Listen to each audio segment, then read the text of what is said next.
Chapter 16. Speaking a Blessing. As parents, we can profoundly influence the direction of our children's lives by the words we say to them. I believe as husbands and wives, we can set the direction for our entire family. As a business owner, you can help set the direction for your employees. With our words, we have the ability to help mold and shape the future of anyone over whom we have influence. And each of us has influence over somebody. You may not consider yourself a leader, but you have a sphere of influence. Nonetheless, somebody or some group that looks up to you, even if you're a teenager, somebody values your opinion. It is vital that we speak good things into the lives of those over whom we have influence. That doesn't mean we will never disagree with them or have to confront and correct them. But the general tenor of our words to them and about them should be positive. A well meaning mother was constantly nagging her teenage son. You're so lazy, you're never going to amount to anything. If you don't shape up, you're never going to get into college. You'll probably wind up getting into trouble. Those kinds of negative words will destroy a person quicker than you can imagine. You cannot speak negatively about someone on one hand, then turn around and expect that person to be blessed. If you want your son or daughter to be productive and successful, you need to begin declaring words of life over your children rather than predictions of doom and despair. The scripture reminds us that with our words we can bless people or we can curse them. In the Old Testament, the people clearly understood that power of the power of the blessing. As the family patriarch approached senility or death, the oldest sons gathered alongside their father. The father would then lay his hands on each son's head and speak loving, faith filled words over them about their future. These pronouncements comprised what was known ever after as the blessing. The family realized that these were more than dad's dying wishes. These words carried spiritual authority and had the ability to bring success, prosperity, and health into their future. Many times, children even fought over the father's blessing. They weren't fighting over money that they might inherit, nor were they arguing over the family business. No, they were fighting over faith filled words. They realized that if they received the father's blessing, wealth and success would be a natural byproduct. Beyond that, they deeply desired the blessing from somebody they loved and respected. One of the most amazing biblical records concerning the power of the blessing comes out of the lives of Jacob and Esau, the two sons of Isaac. Jacob wanted his father's blessing, not just any blessing, but the blessing that rightfully belonged to the firstborn son in the family. Isaac was old, near death, and he was practically blind.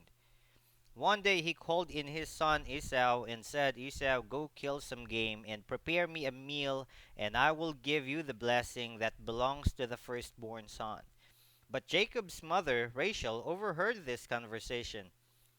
Rachel loved Jacob more than she loved Esau, so she told Jacob to put on Esau's clothes in an attempt to trick Isaac into giving him the blessing. Then she prepared one of Isaac's favorite meals. While Esau was out in the field hunting, she said to Jacob, go to your father and present him this food, and he'll give you the blessing that really belongs to your brother. Jacob recognized the seriousness of this duplicity.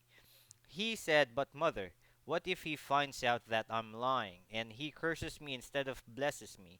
I'll be cursed for the rest of my life. Think about that. Jacob understood that he was risking his entire future on this gambit. He recognized that the words his father spoke over him would impact him for either good or evil the rest of his life. Declares God's favor. Whether we realize it or not, our words affect our children's future for either good or evil. Our words have the same kind of power that Isaac's words had. We need to speak loving words of approval and acceptance. Words that encourage, inspire, and motivate our children to reach for new heights. When we do that, we are speaking blessings into their lives. We are speaking abundance and increase. We're declaring God's favor in their lives. But too often, we slip into being harsh and critical with our children, constantly finding fault in something our children are doing. Why can't you make better grades? You didn't mow the lawn right. Go clean your room. It looks like a pig pen. You can't do anything right, can you? Such negative words will cause our children to lose the sense of value God has placed within them. As parents, we do have a responsibility before God and society to train our children, to discipline them when they disobey, to lovingly correct them when they make wrong choices. But we should not constantly harp on our kids. If you continually speak words that discourage and dishearten, before long you will destroy your child's self image. And with your negative words, you will open a door allowing the enemy to bring all kinds of insecurity and inferiority into your child's life. Millions of adults today are still suffering as a result of the negative words their parents spoke over them as children. Remember, if you make the mistake of constantly speaking negative words over your children, you are cursing their future. Moreover, God will hold you responsible for destroying their destiny. With authority comes responsibility, and you have the responsibility as the spiritual authority over your child to make sure that he feels loved, accepted, and approved. You have the responsibility to bless your children. Beyond that, most children get their concepts of who God is and what He is like from their fathers. If their father is mean, critical, and harsh, inevitably the children will grow up with a distorted view of God. If the father is loving, kind, compassionate, and just, the child will better understand God's character. One of the reasons I talk so much about the goodness of God is because I saw it modeled by my dad. Nobody could have represented God any better to us Austin kids than my dad did. Even when we made mistakes or got off track, while Daddy was firm, he was also loving and kind. He nurtured us back to the right course. He never beat us into line. He loved us into line. Although he was very busy, he always took time for us. He encouraged us to do great things to fulfill our dreams. He used to say, Joel, don't do that. Don't do what I want you to do. Do what you want to do. Follow your own dreams. Daddy believed in my brother and sisters and me. He told us we were great even when we knew we weren't. He referred to us as blessings when we knew we weren't acting as blessings. Sometimes we'd make him mad and he'd say, I'm about to beat a little blessing to death. Mother and Daddy raised 5 children in our home. When we were growing up, we didn't have children's church programs such as many churches now have. We all met in the same auditorium. My little sister April and I used to sit on the front row of that little feed store that held about 200 people. We'd play tic-tac-toe the whole service. I'm confessing to let you know there's still hope for your children. I didn't pay attention, and God made me a pastor. Who knows what God is going to do with your children? Daddy would be up on the platform, and Mother would have all 5 of us kids lined up in a row. She'd have her hands raised in the air, worshiping God with her eyes completely closed. Yet she had an incredibly ability, even with her eyes closed, to know when we kids were cutting up. That amazed me. I think that was my first experience with the supernatural power of God. I'd watch Mother to make sure that her eyes were closed before I'd do something to aggravate my brother Paul. Without missing a beat, Mother would slowly bring one hand down, very gracefully grab my arm, and pinch the fire out of me. I wanted to scream, but I knew better, and then she'd lift that arm back up and continue worshiping the Lord. I used to think, Mama, you have a gift that's supernatural. I'm joking. But the point is, my siblings and I were not perfect kids. We made plenty of mistakes. But my parents never focused on our weaknesses or on the problems. They always focused on the solutions. They constantly told us we were the best kids in the world. And we grew up secure knowing that our parents not only loved each other, but they loved us and believed in us. They were going to stand behind us through thick and thin. We knew they were never going to criticize or condemn us, but would always believe the best in us. Because I grew up with acceptance and approval from my parents, now as a father myself, I'm practicing the same sort of things with my children.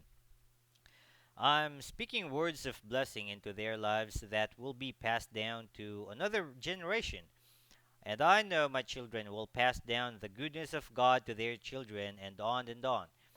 One of the first things I do when I see my little boy, Jonathan, in the morning is to say, Jonathan, you're the best. I'm constantly telling him, Jonathan, you are God's gift to mother and me.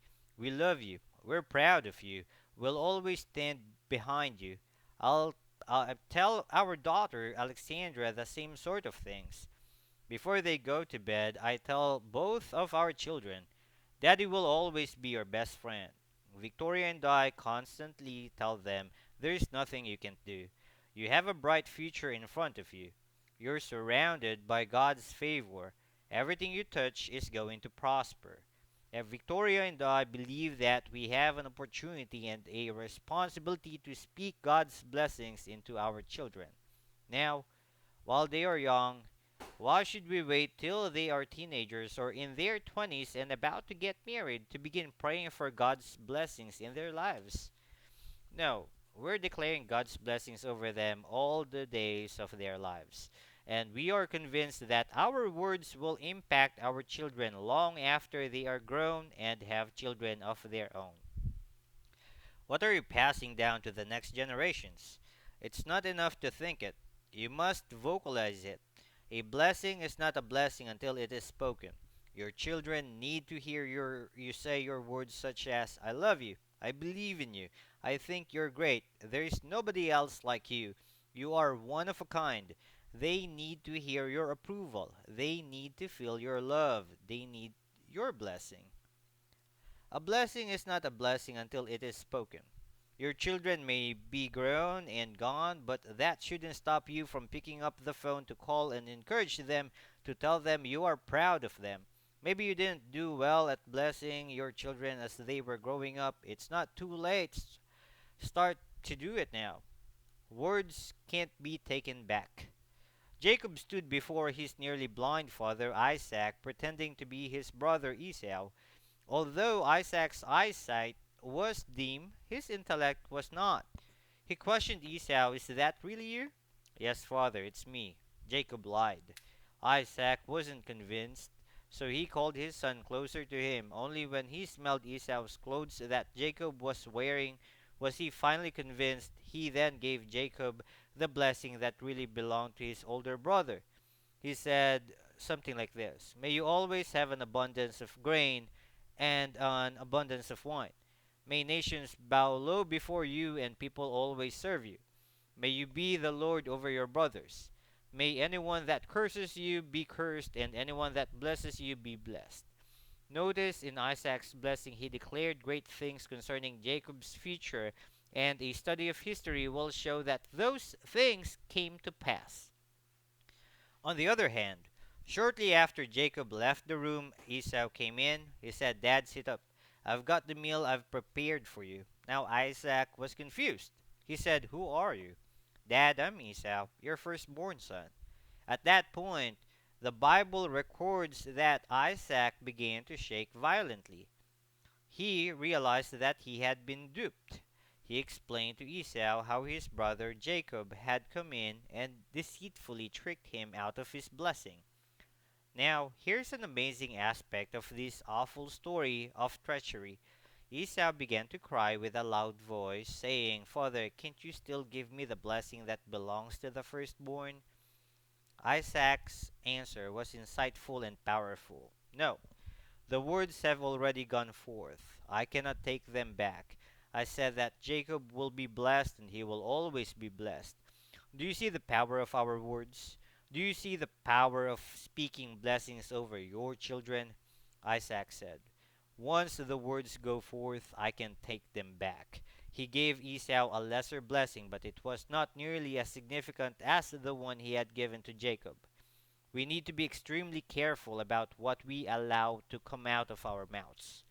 The next time you're tempted to talk down to somebody, to belittle your child or degrade him, remember, you can't ever get those words back. Once you speak them, they take on a life of their own. Use your words to speak blessings over people. Quit criticizing your child and start declaring great things store for her future. We should never speak negative, destructive words toward anybody, especially toward people over whom we have authority or influence. Just because you have your own business or supervise a large number of employees doesn't give you the right to talk down to them and make them feel badly about themselves. Quite contrary, God is going to hold you accountable for what you say to those individuals under your authority, and He is going to judge you by a stricter standard.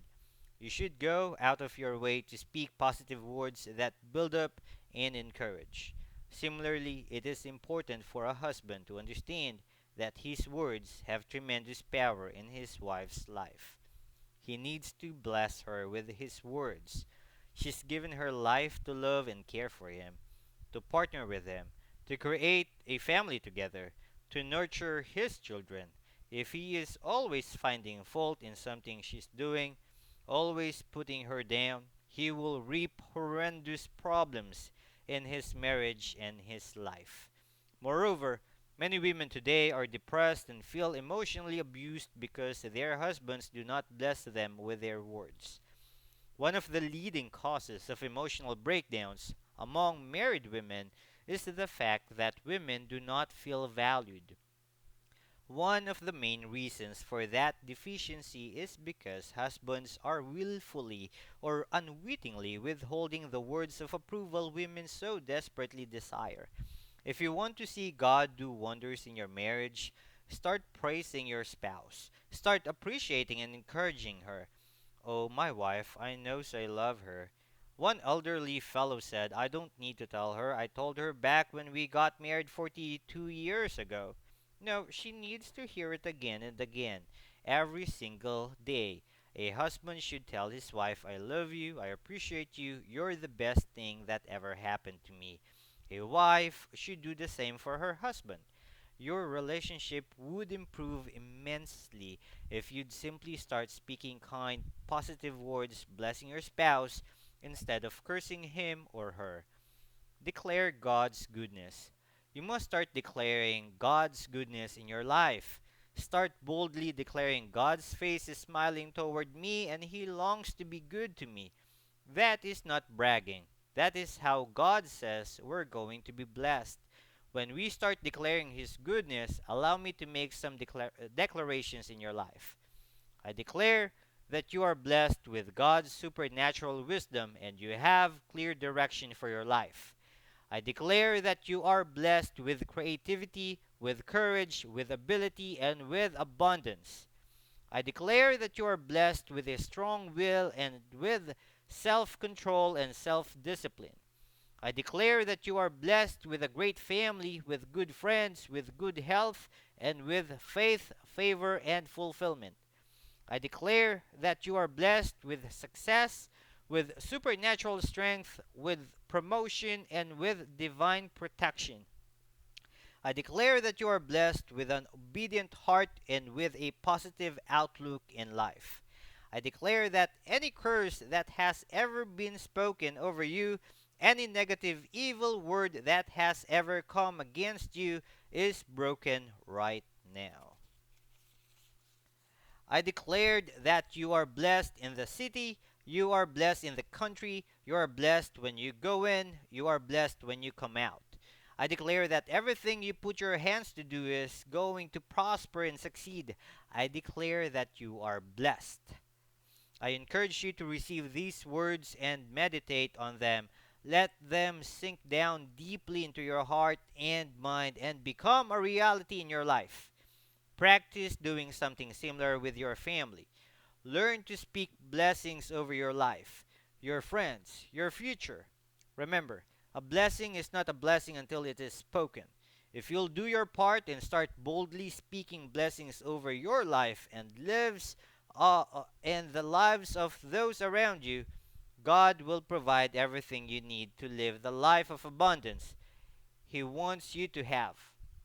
Learn to speak blessings over your life, your friends, your future.